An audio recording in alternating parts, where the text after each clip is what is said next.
मलाही अनेक वेळेस असं बोललं जातं, खूप जणांनी बोलतात, तुम्ही प्रवाहाच्या विरुद्ध का नेहमी जाता, पाण्यात नदीत राहून मगरीशी वैर घ्यायचं नसतं, हाही मला सल्ला दिला जातो. आपण सिस्टमचा भाग आहेत, तर सिस्टमची वैर घेऊन तुम्ही काय करणार, बदल्यापेक्षा दुसरं काही भेटणार नाही, हेही मला सांगितलं जातं. जयंत्या खूप साजरा करतो, विचार. जयंत्या साजरा करण्यासाठीही फक्त फुल, त्याचे रील आणि रील फॉरवर्ड याच्या पलीकडे आपण जात नाही. स्वातंत्र्यामध्ये आपण आहोत, यस, ब्रिटिशांकडून स्वातंत्र्य भेटलं, गुलामगिरीतून स्वातंत्र्य भेटलं, पण तुमचे विचारच जर तुमचे नसतील तर तुम्ही मुक्त आहात का? आणि सो कॉल्ड आपण वादविवाद करूचो, वाद होतच नाही, खूप मोठ्या प्रमाणात भांडणच होतात. विचारांची देवाणघेवाण होत नाही, फक्त देवाण होते. आपण ऐकतच नाही, फक्त आवाज करतो. हे सर्वजण नेते आहे, यांच्यामध्ये लिडरशिपच्या सर्व क्वालिटी भरलेल्या आहे. गरज फक्त आहे त्यांना योग्य दिशा दाखवण्याची. ती दिशा दाखवण्यासाठी आपल्याला काम करावं लागणार आहे. सध्या राज्यात हॉटेल्स आणि इतर ठिकाणी एफडीएच्या धडाधड धाडी पडत आहेत. यामुळे पुन्हा एकदा तुकाराम मुंडे हे चांगले चर्चेत आले आहेत. तुकाराम मुंडे यांच्याकडे सध्या अन्न व औषध प्रशासन आयुक्त पदाची जबाबदारी आहे. दरम्यान तुकाराम मुंडे आणखी एका गोष्टीसाठी सतत चर्चेत असतात, आणि ते म्हणजे त्यांच्या नेहमी बदल्या होत असतात. या पार्श्वभूमीवर बोलताना त्यांनी आता मोठं विधान केलं. चेहऱ्यावरती दिसते आहे ते मोबाईल ओपन करून, आणि मोबाईलवरती आपला अंगठा चालू आहे स्क्रोल करण्यासाठी. इन्स्टा असेल, फेसबुक असेल, ट्विटर असेल, स्क्रोल, हसतो, काहीतरी जोक असतो, स्क्रोल, राग येतो, अनएम्प्लॉयमेंट, स्क्रोल, कोणतरी नट नट येते, एकदम चांगलं श्रीमंत, मत्सर वाटतो, आईवडिलांसारखं येतो, त्याच्याकडे गाडी दिसते, कुटुंबावर बंगला दिसतो, प्रश्न पडतो, मी कुठं आहे, माझा मार्ग तर चुकला नाही ना, मी कुठं कमी पडतोय. लगेच माझं कंपॅरिझन सुरू होतं, पुन्हा बरोबर, मोठ्या गाडी बरोबर, हिरो हिरोईन बरोबर, फोटो जे खूप चांगले आहेत, सुंदर आहेत, अत्यंत अट्रॅक्टिव्ह आहेत, त्याच्याशी कंपॅरिझन होतं. आणि त्या मोमेंटला आपल्यामध्ये न्यूनगंड सुरू होतो. आज सर्वात मोठा धोका तरुण पिढीला आणि आई वडिलांना सतावत असेल तर आत्ताच्या पिढीमध्ये तयार झालेला हा न्यूनगंड आहे, आणि सर्वात मोठा प्रश्न आपल्याला सोडवायचा आहे. मग याच्यावरती अनेक वेळेस बोललो तर जनजी आळशी आहे, मोबाईल शिवाय त्यांना कळत नाही, रिअल वर्ल्ड कळत नाही, यांना माणूस म्हणून जगण्याची आवश्यकताच वाटत नाही, ते वेगळ्याच विश्वात राहतात, अशा प्रकारचं क्रिटिसिझम केलं जातं, आणि ते मला वाटतं योग्य नाही. आपण डिजिटल युगात राहतो, मोबाईलपासून दूर जाण्याची गरज नाही, पण कुठं तरी चुकतोय, तो कुठं चुकतोय हे बघण्याची गरज आहे. आणि म्हणून गरज कशाची आहे तर ह्या युगामध्ये ज्यावेळेस तुम्ही स्क्रोल करता, ज्याच्यामुळे तुम्हाला न्यूनगंड तयार होतो, तर ते अंडरस्टँड करण्याची, अप्रिशिएट करण्याची गरज आहे. हा जर न्यूनगंड तयार झाला, तुम्ही कम्पेअर करताय कुणाशी, रीलमधल्या असलेल्या हिरो हिरोईनशी, रीलमध्ये असलेल्या फोटोशी. जो फोटो काढलाय सर्वात चांगला आहे, सुंदर आहे, तो एक फोटो रीलवर येण्याच्या अगोदर कमीत कमी 5, 50, 25 वेळेस क्लिक केलेला आहे, त्याला डेव्हलप केलेलं आहे, आणि फक्त चांगली बाजू, सर्वात चांगली बाजू आपल्यासमोर आलेली आहे. ते 50 फेल झालेले प्रयत्न मात्र तुमच्यासमोर आलेले नाहीत. अत्यंत चांगला विनोद आहे, त्याच्यावरती आपण हसतो, मनातून कळकळून असतो, पण तो तसा डायलॉग टाकण्याच्या अगोदर, डायलॉग बोलण्याच्या अगोदर, तो फेकण्याच्या अगोदर त्यांनी कधी 100-200 वेळा त्याची प्रॅक्टिस केलेली, वर्षानुवर्षे केलेले आहे. ते फेलियर्स आपल्यासमोर येत नाहीत, आपल्यासमोर फक्त सक्सेस दिसतं. कदाचित त्याच भाषेत वेगळ्या पद्धतीने सांगायचं तर आज मी तुमच्यासमोर एक वरिष्ठ संधी अधिकारी म्हणून दिसतो. मला बऱ्याच उपमा दिल्या गेल्या, मला वाटत त्यासाठी कोणत्याही उपमेचं मी लायकी नाही आहे, परंतु ज्यावेळेस मी यशस्वी झालो 2005, त्याच्या अगोदरपासून म्हणजेच 1997, 1998, 1999 या 3 प्रयत्नामध्ये मी फक्त इंटरव्ह्यूपर्यंत पोहोचू शकलो होतो. यशाने अपयशाने खचून गेलो होतो, आणि म्हणून तुमच्या माझ्यासारखा विचार करताना हा विचार केला की नाही, आता 2000 आपण इंटरव्ह्यू झालो, सिलेक्शन नाही झालं, म्हणून आपल्या हातात काहीतरी असावं म्हणून विचार करून परत एमपीएससी दिली 2000ची, आणि त्याचा फायनल रिझल्ट 2003ला लागला. 4 वर्षे त्याच्यामध्ये गेली. आज कदाचित त्याच्यावरती विचार होऊ शकतो की ते योग्य होतं, अयोग्य होतं. आणि मग 2003ला रिझल्ट लागल्यानंतर मधल्या काळामध्ये मी लेक्चरशिप पण केली, वेगवेगळ्या नोकऱ्या पण केल्या आणि 2004चा अटेम्प्ट देऊन फायनल सिलेक्शन झालं. तर आज फक्त सक्सेस दिसतंय. याच्या पाठीमागचे फेलियर्स, अपयश, याचा अभ्यास आपण कधी करणार आहोत का? आणि ते अभ्यास जर केलं,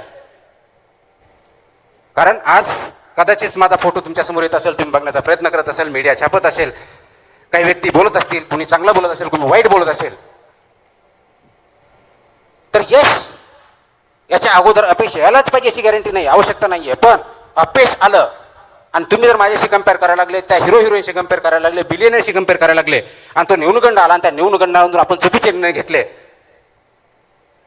तर ते मात्र शोकातिंगा या समाजाची ठरेल, तरुण वर्गाची ठरेल आणि ती शोकातिंगा आपल्या सर्वांना होऊन द्यायची नाही. यासाठी हा संवाद करणार आपल्या समोर आलेलो आहे मी.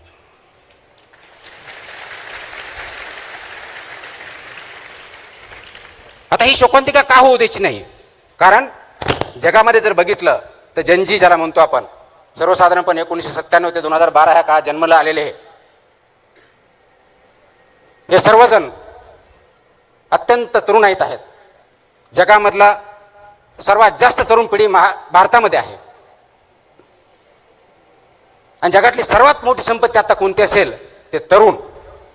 आणि तेही असे तरुण ज्यांच्याकडे जिद्द आहे, ज्यांच्याकडे ज्ञान आहे, अपार कष्ट करण्याची तयारी आहे. असे तरुण आपल्याकडे असताना तरी त्यांच्यामध्ये नैराश्य, न्यूनगंड ही धोक्याची घंटा आहे आणि धोक्याच्या घंटेला सर्व स्तरावरून आपल्याला काम करावं लागणार आहे. ते सामाजिक स्तरावरती करावं लागणार आहे, कौटुंबिक स्तरावरती करावं लागणार आहे, राज्य स्तरावरती, देश पातळीवरती करावं लागणार आहे, तुम्हा आम्हाला सर्वांना मिळून करावं लागणार आहे. आणि ते कोणतं काम असणार आहे काढून टाकतो मी. आवाज येतोय?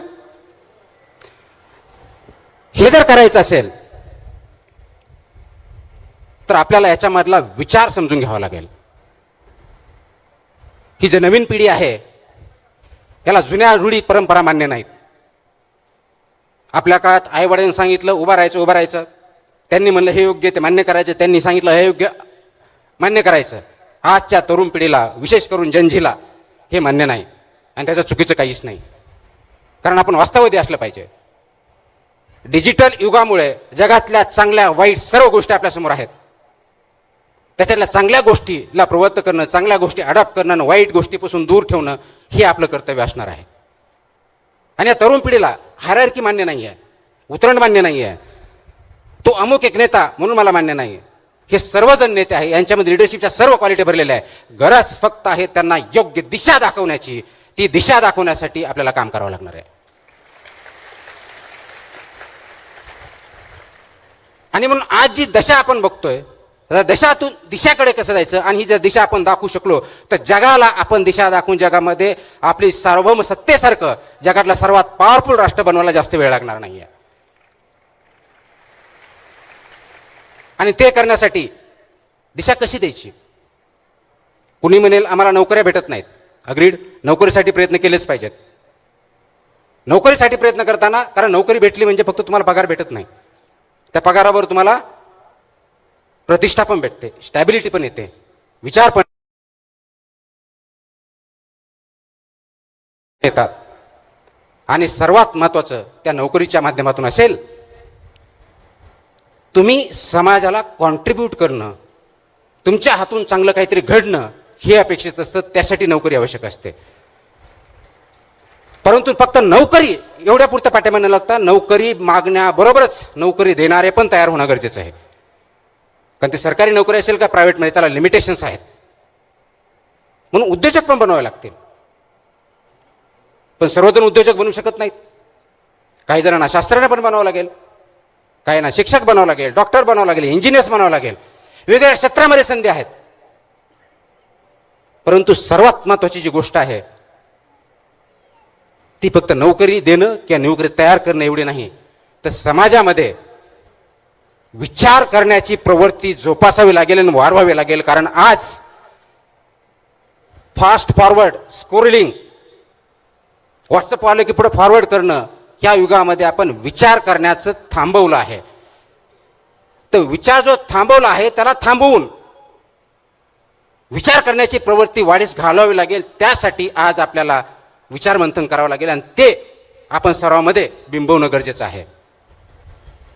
आपण जीवनामध्ये काम करत असताना, लहानपणापासून मोठे होत असताना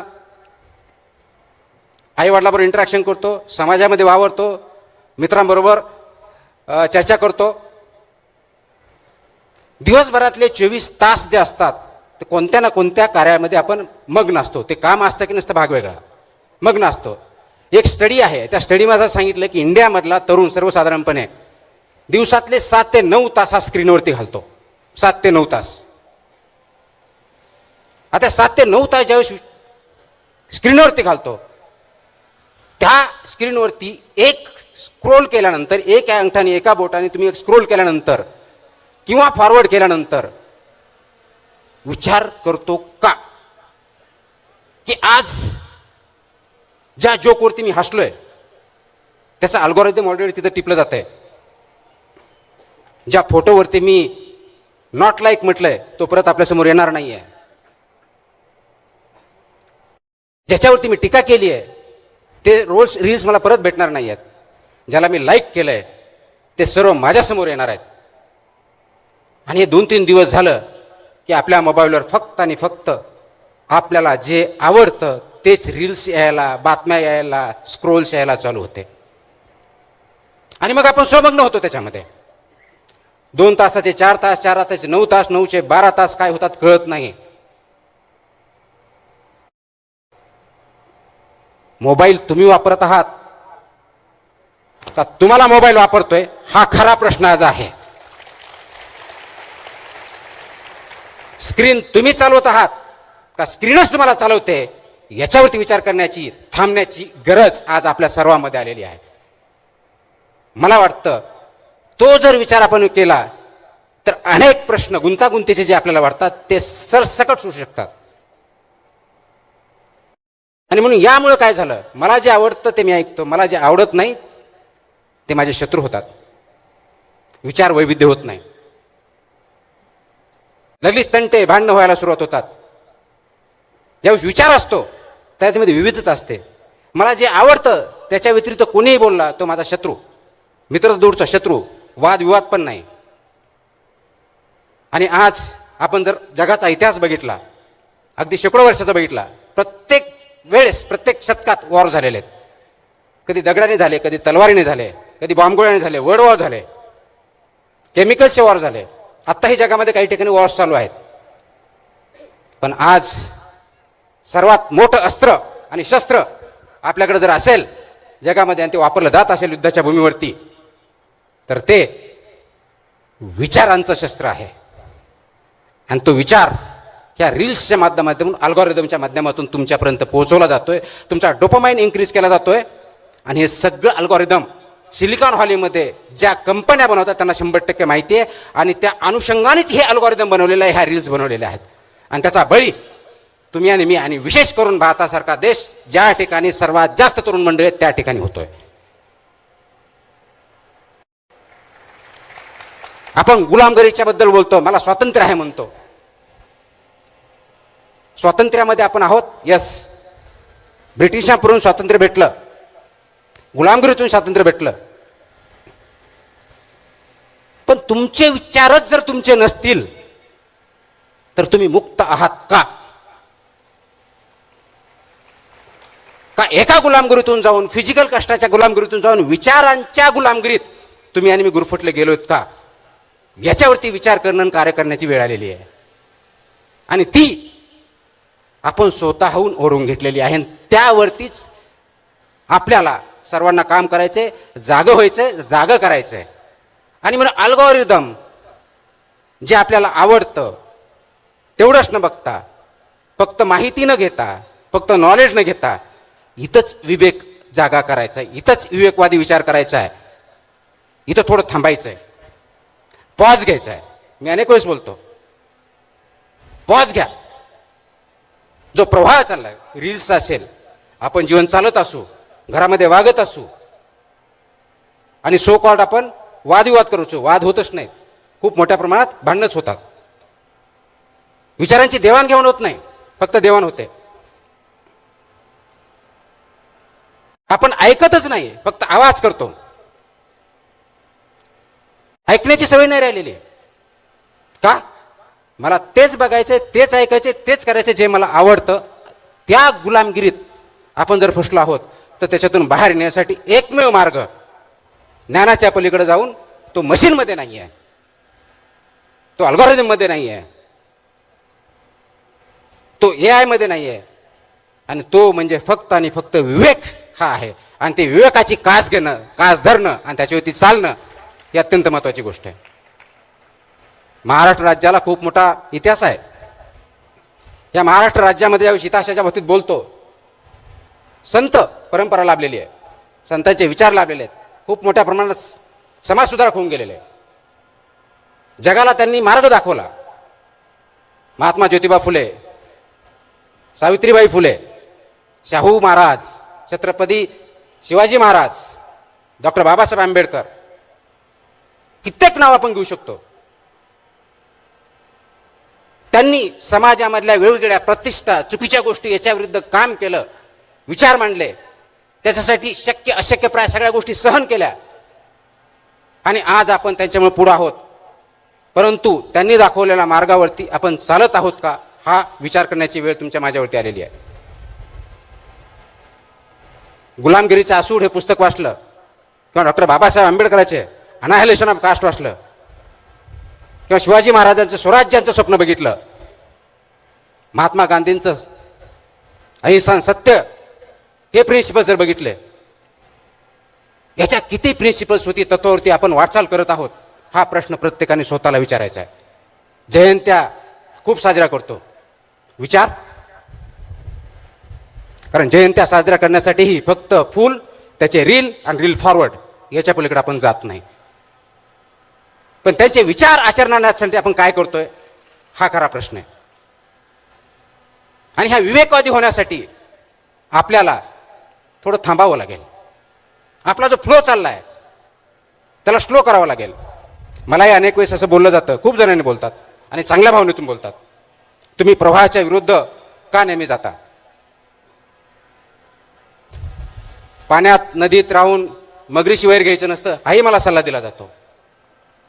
आपण सिस्टमचा भाग आहेत, तर सिस्टमची वैर घेऊन तुम्ही काय करणार, बदल्यापेक्षा दुसरं काही भेटणार नाही, हेही मला सांगितलं जातं. आणि खरा प्रश्न तिथंच आहे. ना मी सिस्टमच्या विरोधात असतो, ना मगरीशी माझं वैर असतं,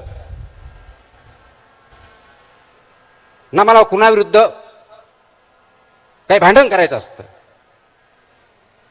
माझा प्रश्न असतो की जो प्रवाह आहे, ज्या दिशेने चाललाय, ज्या वेगाने चाललाय, ज्या उद्देशाने चाललाय, तो योग्य आहे का अयोग्य आहे, याच्यावर आपण थोडं थांबूया. 10 सेकंद, 5 सेकंद, 15 सेकंद, 30 सेकंद एवढा विचार करूया. आपण करतो का? तुम्ही स्वतःला प्रामाणिकपणे आता एक प्रश्न विचारा. एक 10 सेकंद मी पॉज घेतो. तुमच्यापैकी किती, माझ्या बदल्यांबद्दल मी एवढा प्रसिद्ध आहे हे मला आताच माहित झालं. मी हेल्थ केअर कमिशनर असताना नागालँड असेल, मुंबई असेल, दिल्ली असेल, पॅरिस ट्रस्ट असेल, सोबत ओळख होऊन काम करण्याची संधी मिळाली होती. लाईटी बंद झाल्या, मात्र 59व्या दिवशी माझी सगळेजण बदली झोपले, झाली आणि काम खेडेगाव करू असेल. शकलो नाही. 20 ते 25 वर्ष बेडवरती काम केल्यानंतर आता तरुण विद्यार्थ्यांना मुलं-मुली मार्गदर्शन पडलेले करणं आहेत. कठीण होतं, कारण काळ निसर्ग बदलला ज्याची तेव्हा आम्हाला पुस्तकाचा शोध घ्यावा छाप लागत आपल्या होता. चेहऱ्यावरती दिसते आता आहे, ज्ञान ते मोबाईल तुमच्या ओपन खिशात करून. आहे, मोबाईलमध्ये आहे, तंत्रज्ञानात मोबाईलवरती मोठा आपला बदल आता होत चालू आहे. आहे. त्याला आपल्या अंगीकारावे लागेल, Scroll पण करण्यासाठी. फक्त अंगीकारून चालणार नाही, तर त्याची चाल ओळखून काम Insta करायला असेल, हवंय. Facebook असेल, मोबाईलने Twitter आपल्याला असेल, वापरायचं scroll. की आपण मोबाईलला वापरायचं याचा असतो. विचार करावा लागणार काहीतरी आहे. joke असतो. त्यात चांगलं वाईट Scroll. सगळं आहे. राग काय येतो, घ्यायचं तो unemployment. निर्णय आपल्याला घ्यावा लागेल, असं यावेळी Scroll. मुंडे यांनी कोणतरी म्हटले. नटनटी मोबाईल एकदम रीलच्या चांगलं माध्यमातून श्रीमंत तुम्हाला असं जे आवडतं तेच तुम्हाला पुरवलं जातं, मात्र त्याचा परिणाम काय आहे आईवडिलांसारखं ते येतो. आपल्याला समजून घ्यायचं त्याच्याकडे गाडी आहे. दिसते, टेक्नॉलॉजी बंगला दिसतो. वाईट नाहीये, प्रश्न पडतो. AI किंवा इतर टेक्नॉलॉजी आहे. ही पण वाईट नाहीये, ती चांगलंच आहे. माझा त्याचा मार्ग योग्य तर वापर चुकला आपण नाही. चांगल्या कामासाठी करावा, नाहीतर काही जण त्यातून तेढ निर्माण मी करण्याचा प्रयत्नही कुठे करतात. कमी पडतोय? याचा वापर करत असताना आपला लगेच विवेक माझं जागून comparison ठेवा. सुरू होतं. आपला विवेक कुणाबरोबर? ढासळू देऊ नका, तेव्हा मोठ्या AI गाडीबरोबर. तुमच्यासाठी वरदान ठरेल. हिरो- हिरोईन आपल्याला बरोबर. कौशल्य आधारित शिक्षण घेण्याची गरज आहे.